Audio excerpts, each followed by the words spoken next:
Muchos temas en la agenda para conversar con el vocero de gobierno, Marcelo Díaz. Ministro, ¿cómo está? Buenas noches. Muy buenas noches, Daniel. Partamos con un tema que fue anunciado el 21 de mayo y que es parte de la competencia de su cartera, el canal de televisión cultural. ¿Ya está claro cómo se va a concretar eso? ¿Va a ser parte de Televisión Nacional? ¿Es un canal nuevo? ¿Hay alguna claridad al respecto?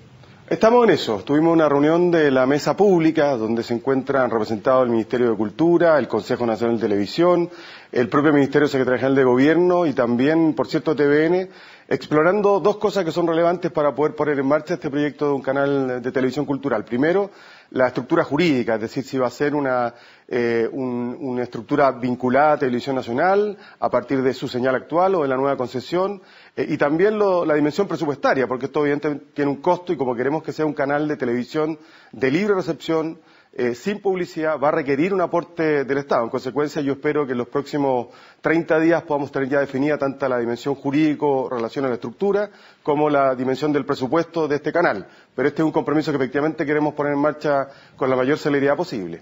Ministro, buenas noches. ¿Esto va a ser un canal de gobierno o va a ser un canal de Estado? Y en eso hago referencia entonces a la libertad editorial que va a tener dicho canal. Buenas noches, Mónica.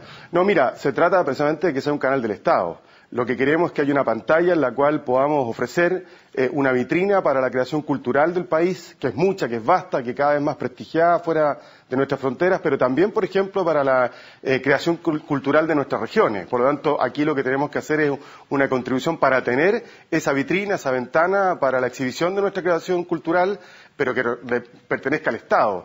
Por lo tanto, el gobierno hace el esfuerzo de crear esta iniciativa, pero evidentemente tiene que ser un patrimonio de todos los chilenos y por tanto un canal del Estado. ¿Se va a seguir una lógica de cuoteo político, por ejemplo, en la integración, que es más o menos el modelo, por ejemplo, que hay en Televisión Nacional, que hay representantes de gobierno y de oposición? ¿Se va a seguir una lógica similar para conformar este canal?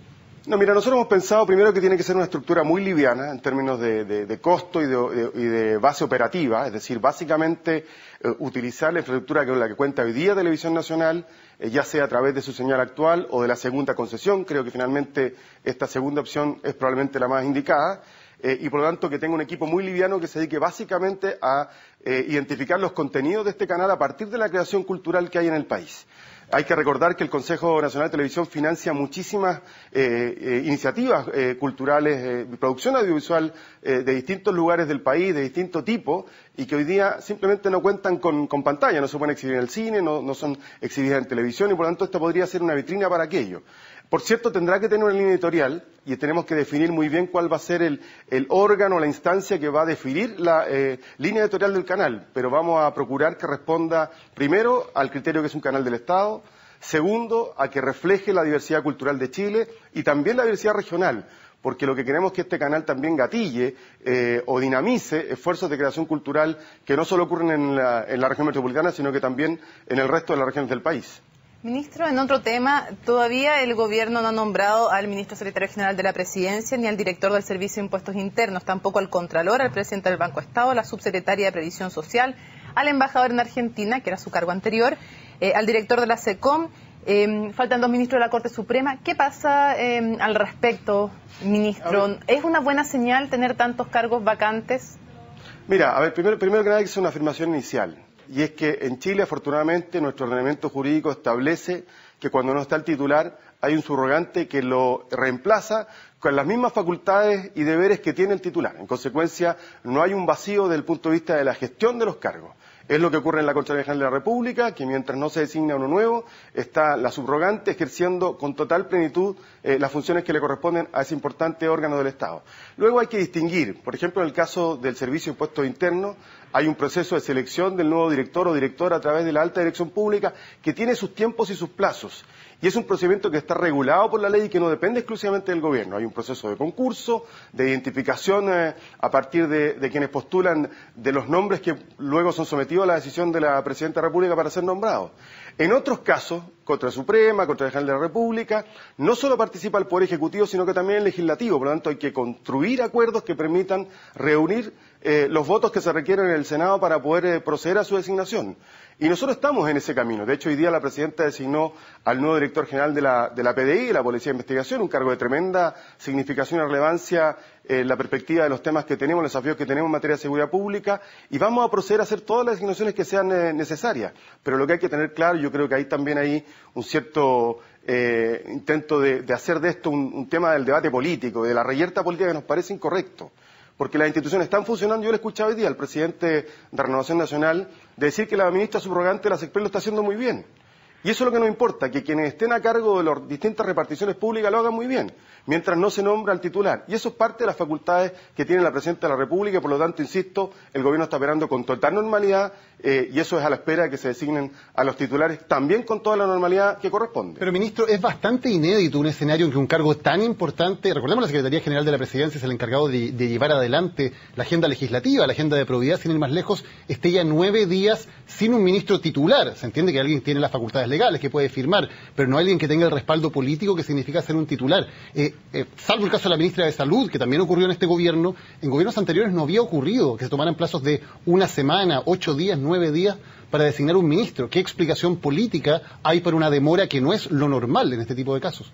No estoy tan seguro, Daniel, que no haya ocurrido antes. En todo caso, quiero decir que la renuncia del ministro Insunza se produjo mientras la presidenta se encontraba fuera de Chile. Ella llegó 5 días después al país, eso fue el jueves pasado, estamos a martes. Es bastante razonable que la presidenta esté evaluando distintas alternativas y que en cuanto tome su decisión, porque esta se trata precisamente de esas facultades privativas que ejerce ella de manera independiente y autónoma, y por lo tanto en su momento ella va a comunicar quién asumirá esa responsabilidad. Yo creo que hay que tener tranquilidad, porque mientras tanto estamos funcionando con total normalidad. Hoy la ministra subrogante se encuentra en el Parlamento, hemos estado trabajando con ella en los temas de la agenda de probidad, en los temas de la reforma laboral, de la reforma de la carrera docente, es decir, hay plena normalidad en el funcionamiento del gobierno, y yo creo que esto es parte de la rutina democrática, no hay que alarmarse ni hacer de esto un tema que yo creo que solo termina generando más guerrilla política, que a nuestro juicio no es lo que los ciudadanos están esperando de la política, mucho menos hoy día, en medio del desafío que tenemos, sobre todo de redignificar la función pública y la política. Ministro, en concreto, ¿le van a preguntar o no la opinión del reemplazante del exministro Insunza a los partidos políticos? ¿Le van a preguntar a los partidos o no? Mire, el lunes, en la reunión que tenemos habitualmente los ministros del comité político con los jefes de partido de la nueva mayoría, que son nuestra coalición, todos reconocieron sin excepción que la facultad de nombrar a un ministro de Estado es exclusiva y privativa de la presidenta de la República. Y por lo tanto, es ella quien determina la forma y el modo en que ejerce esta función, y no corresponde compartir ni colectivizar una decisión que, insisto, la Constitución le reserva exclusivamente a la jefa de Estado. Ministro, ¿y se le va a consultar a los candidatos antes de nombrarlos oficialmente si tienen alguna situación que pueda complicar al gobierno, como el tema de las boletas, o se va a correr nuevamente el riesgo que se corrió con el ministro Insunza nombrándolo sin preguntarle? Bien, y nosotros siempre vamos a tratar de que nuestras decisiones tengan el menor margen de error. Eso es parte no solamente de nuestro deseo, sino que además de nuestra expectativa.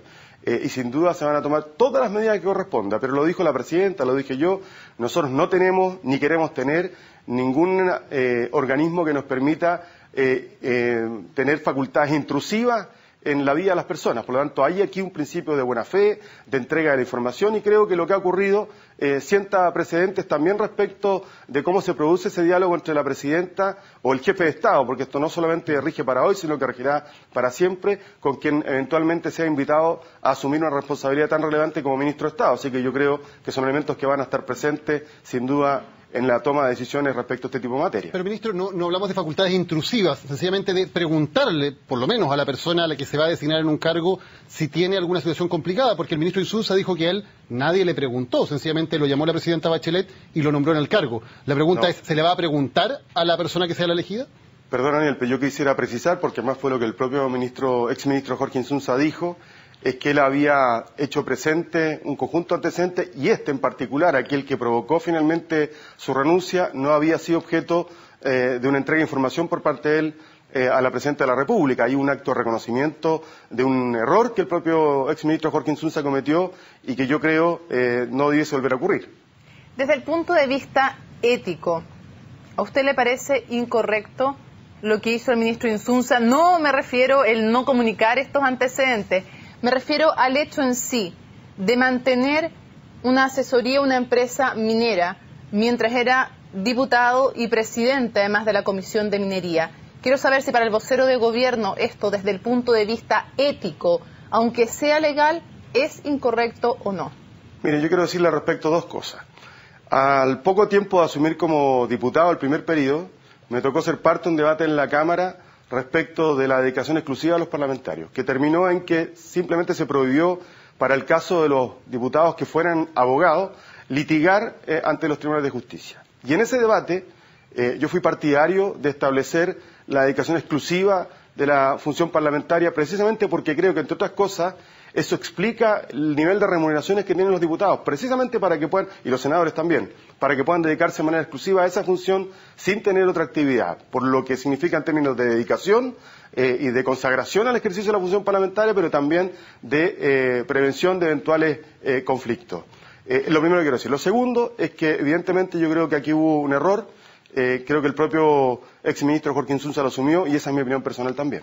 Quiero saber si es un error desde el punto de vista ético para usted, si usted cree que había ahí un conflicto de interés o no. Yo creo que había un conflicto y creo que el propio Jorge Insunza sí lo entendió y por eso asumió con su renuncia su responsabilidad y su error. ¿Significa, ministro, en términos de la ley y de la legislación para este tipo de casos, es una legislación que efectivamente debería aprobarse pronto, la de evitar que un parlamentario pueda recibir dinero o pueda tener relaciones con empresas comerciales mientras está legislando? Mira, yo creo que hay dos situaciones. La primera es si la función parlamentaria es o no de dedicación exclusiva, es decir, si se puede mantener otra actividad laboral al mismo tiempo desempeñarse como senador y diputado. Nosotros al día siguiente o la semana pasada, luego de presentarse cerca de 8 mociones parlamentarias, decidimos patrocinar varias de ellas, creo que 6, que tenían precisamente ese propósito, que fueron presentados por las más diversas bancadas representadas en nuestro Congreso Nacional, para que a partir de ese consenso que aparecía en estos proyectos de ley pudiésemos avanzar hacia la consagración de la dedicación exclusiva de senadores y diputados a sus cargos. Creo que es un primer punto. El segundo tiene que ver con si los parlamentarios pueden o no tener participación, por ejemplo, en sociedades comerciales. Y ahí hay una decisión que tomar, pero lo que nosotros no podemos no hacer es avanzar en un proyecto que se encuentra en el Senado, o ahora en comisión mixta, perdón, que es fortalecer los instrumentos que permitan identificar eventuales conflictos de interés. Me refiero al proyecto de probidad de la función pública, que establece una mejor, más amplia, más extendida declaración de patrimonios e intereses, que permita escudriñar al 100% todos los eventuales intereses que puedan tener diputados y senadores, y no solamente ellos, sino que también ministros de Estado, el propio jefe del presidente de la República, jefes de servicio, en fin, y también conocer sus intereses. O en el caso de que esos intereses representen un riesgo o sea imposible prever conflictos de interés, por la vía del fideicomiso o de la enajenación forzosa de ese patrimonio, poder prevenir los conflictos de interés. Porque eso es lo que importa. ¿Ministro? No que los conflictos de interés desaparezcan, porque ustedes saben muy bien que van a existir siempre. Lo importante es que haya capacidad de fiscalizarlo y que haya reglas claras de cómo actuar frente a esos conflictos de interés, para que en la toma de decisión de cualquier autoridad, del Ejecutivo o del Legislativo, lo que prima sea el interés público y no el interés particular. Ministro, me imagino que vio las revelaciones de The Clinic, el artículo en que da cuenta de la declaración de Martelli ante la Fiscalía. Martelli, después de estas revelaciones, ¿Martelli financió la precampaña de Michelle Bachelet? ¿Puede sostenerse a estas alturas, como se dijo en un minuto, que solamente en la última campaña había sido alguien que había pagado el primer mes de la sede del comando, o directamente financió la precampaña y parte de la campaña? Mire, yo en esto quiero ser muy claro. Lo que yo conozco es un artículo de prensa. No conocemos, por cierto, ni corresponde el testimonio de una persona que declaró ante el Ministerio Público. Por tanto, este es simplemente un relato de prensa que puede tener sin duda mucho valor, pero que, reitero, para nosotros es simplemente un artículo de prensa más. ¿Qué quiero decir con esto? Que nosotros vamos a mantener una línea de conducta que hemos sostenido desde hace ya buen rato, y es que nos parece que la investigación que está haciendo el Ministerio Público merece el mayor de los respetos, y de esa perspectiva el Gobierno no se va a dedicar a comentar ni información de prensa, ni trascendidos, ni rumores. Pero con la misma claridad quiero decir o reiterar aquello que dijo la Presidenta de la República. Ella no vino a Chile a hacer precampaña, vino a hacer campaña. Las fechas son conocidas, son públicas, llegó y se dedicó a eso, y en consecuencia no podemos sino hacernos cargo de esa decisión y no de otras que no nos corresponden. Ministro, hay una cantidad importante de personas que recibieron financiamiento de esta empresa, asesorías y negocios, y que van a ser llamadas a declarar ante la Fiscalía por este caso. Personas que todavía están en el gobierno, algunos de ellos. ¿Esas personas se van a mantener en el gobierno, aunque sean citados a declarar por el fiscal y aunque estén los antecedentes de que recibieron financiamiento de asesorías y negocios? Mire, cuando hay investigación del Ministerio Público, eso significa que cuenta con la facultad de citar a declarar a muchas personas. La sola citación a declarar no constituye una presunción de nada. Es simplemente, de hecho, si la calidad así lo establece, a declarar como testigo simplemente es para dar cuenta de hechos de los que se pudo haber estado presente.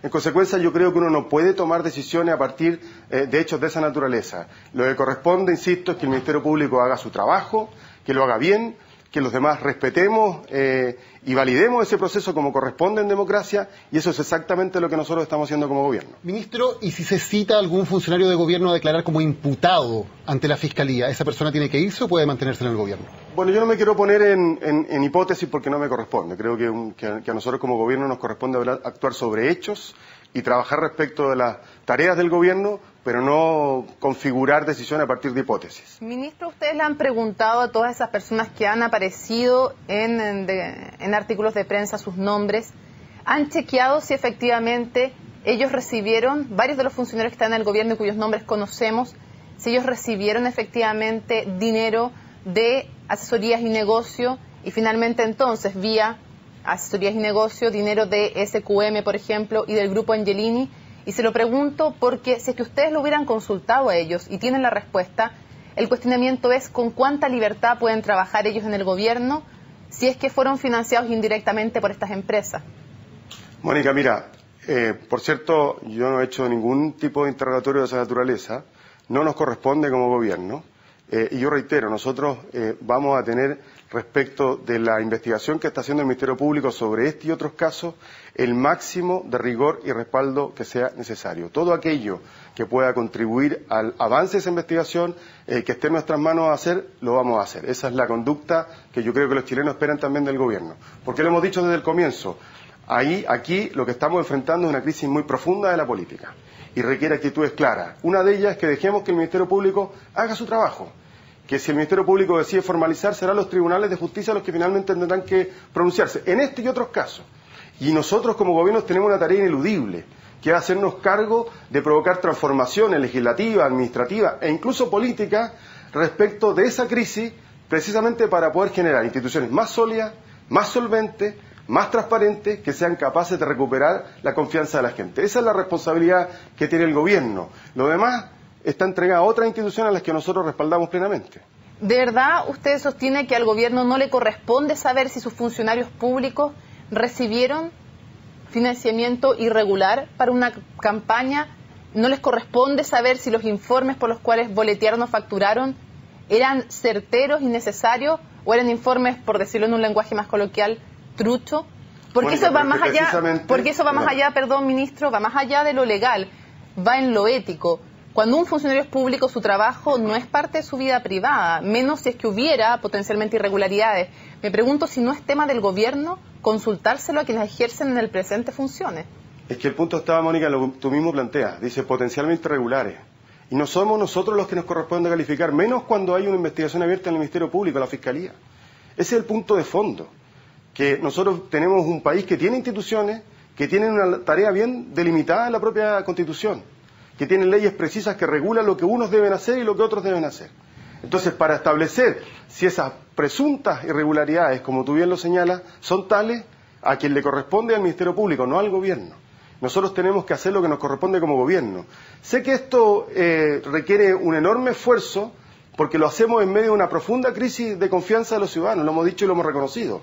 Y por eso es que hemos dicho que hay una línea de conducta invariable por parte de nuestro gobierno, que es respetar de manera inequívoca la función del Ministerio Público, de los fiscales, para que hagan su pega, para que esa pega y ese trabajo permita que se esclarezcan los hechos y que si hay responsabilidades se apliquen las sanciones que correspondan. ¿Ministro? Y nosotros vamos respecto a eso a ser absolutamente rigurosos. Señor ministro, hay una mezcla de dos cosas. El estándar legal, los fiscales lo que buscan son delitos, y en cambio lo que un gobierno tiene que ver en sus funcionarios es su actuación ética y su actuación política. La pregunta es si el gobierno considera que políticamente la actuación de sus funcionarios es correcta, más allá de si constituyen o no delitos, que es algo que ve la Fiscalía.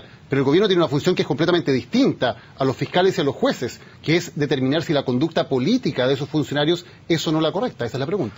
Daniel, es que el gobierno no está exento de cumplir la ley, por el contrario, tiene la primera obligación a cumplir la ley. No, tiene que ir más allá de la ley. El gobierno lo que tiene que hacer es cumplir la ley, respetar la ley. ¿Y la ética? No ir más allá ni más acá. ¿Y la ética? Porque cuando un gobierno va más allá, va más acá, lo hemos visto en el pasado, deja de ser un gobierno democrático. El gobierno tiene que cumplir la ley. Solo eso. Y en democracia, quien investiga las conductas regulares o irregulares conforme a nuestro ordenamiento jurídico no es el gobierno, es el Ministerio Público, y quien decide son los tribunales de justicia. Ministro, eso es exactamente lo que se espera de un gobierno en democracia. Estamos absolutamente de acuerdo, pero me imagino que para el gobierno el único estándar de la conducta de sus funcionarios no es que no violen la ley. Hay estándares bastante más altos para ser parte de un gobierno, por supuesto. Y la pregunta va por esos estándares. No, pero ustedes me están preguntando respecto de presuntas irregularidades. Y cuando se habla de irregularidades se está hablando de la comisión de un eventual delito. Entonces, ¿el gobierno qué debería hacer? ¿Tener una opinión prejuzgada respecto a si un hecho de tal o cual es delito cuando no le corresponde? No le estamos por cierto que preguntando... para ser parte de un gobierno hay que tener estándares que van más elevados de la ley, y eso es precisamente lo que estamos tratando de hacer, que la política en general eleve su estándar a lo que los ciudadanos esperan hoy día de la política, precisamente para poder hacernos cargo de los problemas que hemos enfrentado, que son serios y son muchos. Pero nosotros no podemos reemplazar la función del Ministerio Público en la calificación del carácter regular o no de una determinada conducta. Es que a lo mejor entonces explicité mal la pregunta, porque la verdad es que le estamos preguntando, aunque no fuera delito, puede haber algo que desde el punto de vista ético no sea correcto. Le pongo el ejemplo. El ex ministro Insunza salió del gobierno, entiendo yo, no porque hubiera violado la ley, sino porque hay un tema ético y de conflicto de interés, hay un tema ético y político. La misma vara, entonces, uno podría preguntarse si va a servir para medir a los otros funcionarios que, aunque no violen la ley, podrían haber incurrido en una falta ética o política. Y esa vara no la tienen los tribunales, la tienen ustedes en el gobierno, me imagino. Mira, el caso del exministro Jorge Insunza creo que dejó claro qué es lo que el gobierno espera de sus funcionarios. Si la presidenta decidió aceptarle la renuncia al exministro Jorge Insunza a partir del reconocimiento de su error, es porque precisamente esa es la conducta que esperamos. Ministro, Secretario General de Gobierno, Marcelo Díaz, muchas gracias por haber conversado hoy con CNN Chile. Buenas noches. Muchas gracias a ustedes, muy buenas noches. Bien, despedimos resumen ejecutivo, ahora comienza CNN Prime.